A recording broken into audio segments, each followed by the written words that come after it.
अप्रैल 2026 की शाम जबलपुर के बरगी डैम पर बिल्कुल सामान्य और खूबसूरत तरीके से शुरू हुई थी। उसके जैसे हर दिन रहा है कि सूरज धीरे धीरे ढल रहा था, नर्मदा नदी का पानी सुनहरी रोशनी में चमक रहा था, हवा हल्की थी और माहौल में एक अजीब सी शांति और खुशी थी। लोग अपने परिवारों के साथ घूम रहे थे, बच्चे हंसते हुए इधर उधर दौड़ रहे थे, कुछ लोग मोबाइल से फोटो और वीडियो बना रहे थे और कई लोग उस दिन की सबसे खास चीज का इंतजार कर रहे थे, क्रूज राइड, वह बड़ी मोटर बोट जो लोगों को नदी के बीच लेकर जाती है ताकि वे प्रकृति के बीच कुछ पल शांति से बिता सके। लगभग शाम के 5 बजे के आसपास लोग धीरे धीरे उस नाव में चढ़ने लगे। कोई अपने दोस्तों के साथ था, कोई परिवार के साथ, कोई अपने छोटे बच्चों को गोद में लेकर चल रहा था। एक माँ अपने लगभग 3 साल के बच्चे को सीने से लगाए हुए थे। बच्चा खुश था, पानी की तरफ देखकर ताली बजा रहा था। कुछ कॉलेज के लड़के मजाक कर रहे थे, एक नवविवाहित जोड़ा हाथ पकड़े बैठा था। एवरी मोमेंट विधि हुए अलावा कुछ बुजुर्ग शांत बैठे थे।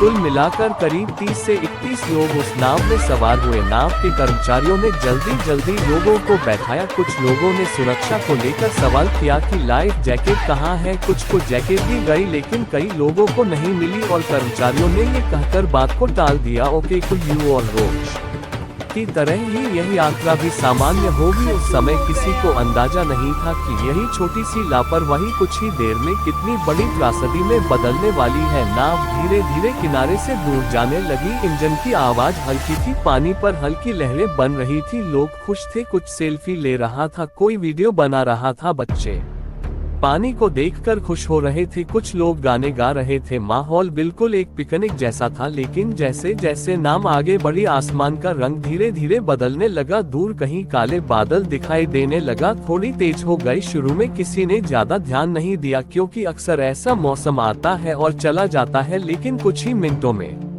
हवा की रफ्तार बढ़ने लगी, पानी में हलचल तेज हो गई, नाव हल्की हल्की डोलने लगी। कुछ लोगों ने चिंता जताई और कर्मचारियों से कहा कि शायद वापस लौटना चाहिए, लेकिन जवाब मिला कि यह सामान्य है और डरने की कोई बात नहीं है। ये वही पल था जहां अगर फैसला बदल जाता तो शायद कहानी भी बदल जाती है।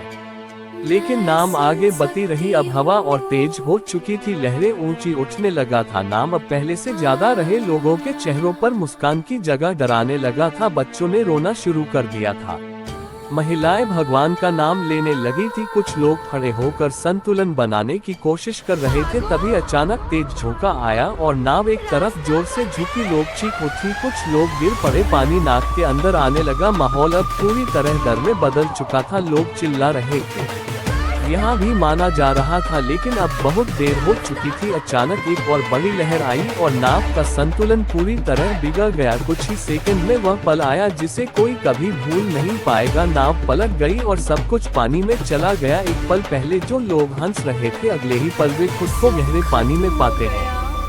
चारों तरफ सीखे पानी और अफरा तफरी थी, कोई किसी को पकड़ने की कोशिश कर रहा था, कुछ कहने की कोशिश कर रहा था। कई लोगों को तैरना नहीं आता था, कुछ लोग लाइफ जैकेट के सहारे ऊपर रहने की कोशिश कर रहे थे कि मैं तो आपको आया।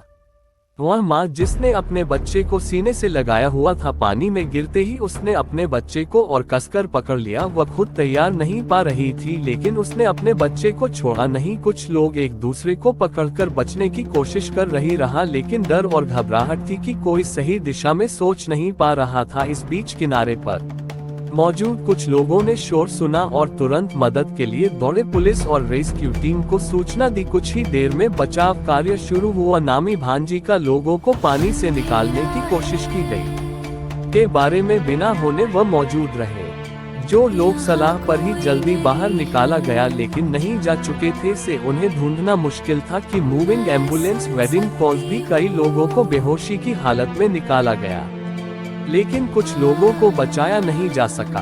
धीरे धीरे ये साफ होने लगा कि यह सिर्फ एक हादसा नहीं बल्कि एक बड़ी त्रासदी बन चुका है।